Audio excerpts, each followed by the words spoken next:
I'm Matthew, here once again at Wizard World New Orleans Comic-Con 2012, here with the great Kody, and we're going to let him break us down. We're a local group, and we love local stuff, so please tell us about Sweets. Sweets is a New Orleans crime story. It's a murder mystery about a spree killer on the loose in New Orleans a few days before Katrina hits. So he's got to solve the mystery and catch his killer before the storm, or he'll start losing evidence and witnesses in the evacuation and all the chaos. So it's sort of a ticking time bomb scenario over a murder mystery.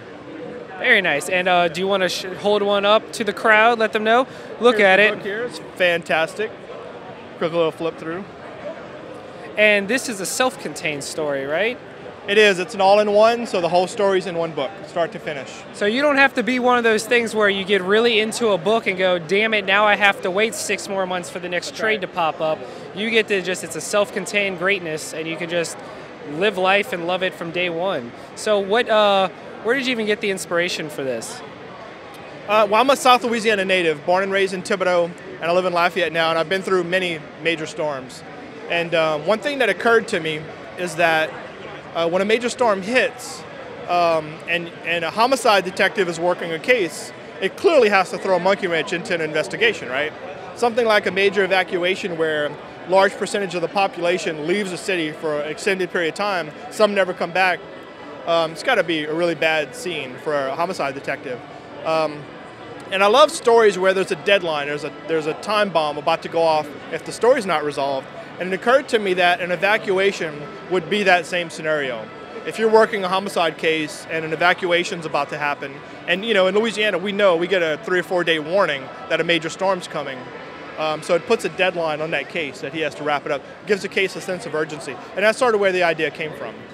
That's awesome. And one thing I love is that, well, it's a love-hate thing. Any other time New Orleans is represented in media, unless it's made by someone from here, it's either Mardi Gras, and then or it's Bourbon Street. It's Bourbon Street, or like 5 miles down, we're suddenly in the swamps and we're wrestling alligators or something. Right, and what I really like is that you give it an accurate portrayal. Cool. Yeah, authenticity was important to me because, like you, I'm a comic reader, and South Louisiana and New Orleans in general is represented as Mardi Gras, Bourbon Street, all the cliche stuff. And it was important to me to bring a sense of authenticity to the scene, and the locations are accurate. I actually use Metairie Cemetery in the storyline. You can actually follow the foot chase through the cemetery. So all those things were important to me because New Orleans as a city had never been done really well in a comic, I thought. And even in films, a lot of films treat the cliches the same way as comics do. So I had a checklist of goals, and one of the main goals was to do New Orleans better than anyone had ever done in a comic. So that was what I was striving for. And yeah, I mean, the praline recipe is an actual family recipe. Some people have actually cooked it in podcast reviews of the book and stuff, so that's really fun. And there's a lot of me in the book as well as the city. That's awesome. And I was first introduced to this by my local comic shop in Metairie, BSI Comics. And when it first came out, they predominantly displayed their support your local boys and stuff like that. So I just wanted to let you know that locally they were really promoting it and pushing it, and it got me to become a reader. So awesome, good for you. Fantastic. Yeah, it's great. I love BSI. Ever since Mr. Carl ran the shop, I used to pop in, and I did a signing there once when he was still around. Oh, really? And yeah, it's a great shop with a great legacy. Do you have anything on the docket, like your next work, or is this kind of like you're going to let the creative juices build up again, or are you already on point with something? Yeah, I'm always working on new stuff. There's a PC game coming up called Hawken. And let me stop you there. Awesome. Okay, I don't even know what you're doing, but I can't wait for that. Okay, well they're doing comics based on just the world, really. And so I just penciled a 10-pager for that. I'll be inking it probably this week. So I'm working on that. We're still doing Punks at MTV Comics. So if you search MTV Comics and Punks, you can actually read it for free on MTV's website. I just got the script in for the 3rd chapter of that. I'm working on that. I just did a project for 12 Gauge called The Ride. It's a story about a car. It's a crime series where the only common thread in each story is that it uses the same car. And so I did the origin story of that car, the guy that buys it off the lot for the first time in 1968. And so that one just came out a couple weeks ago, and I'm currently writing 3 new scripts, the first of which I'll be drawing. Another crime story. It's set in New Orleans, but it's a different world now. It has a lot of organized crime elements to it. and it's a little grittier, a little darker than Sweets was, if you can believe it.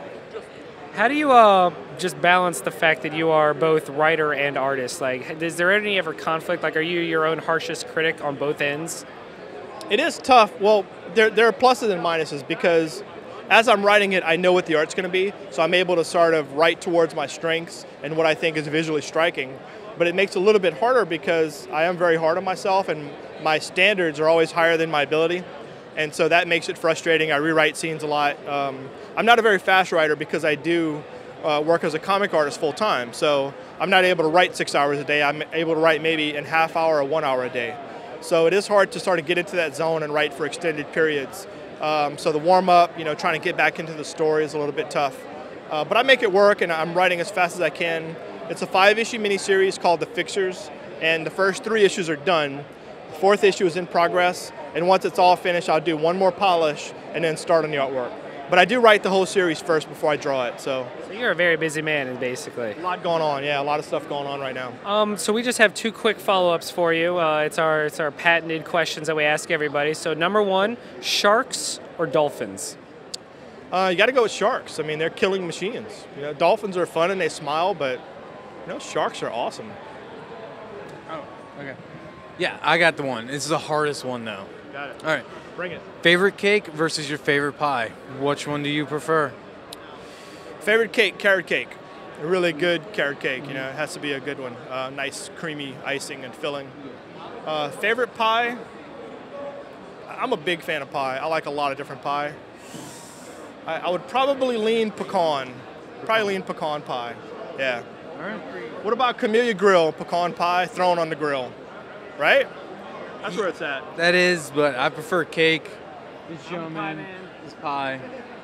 You can't trust a man that prefers cake over pie. Sorry. It's a birthday cake for a reason. No birthday pie. But it should be. But it's a pizza pie. That's right. That's right. If you put a slice of pie on the table and a piece of cake on the table, the pie is going to go first.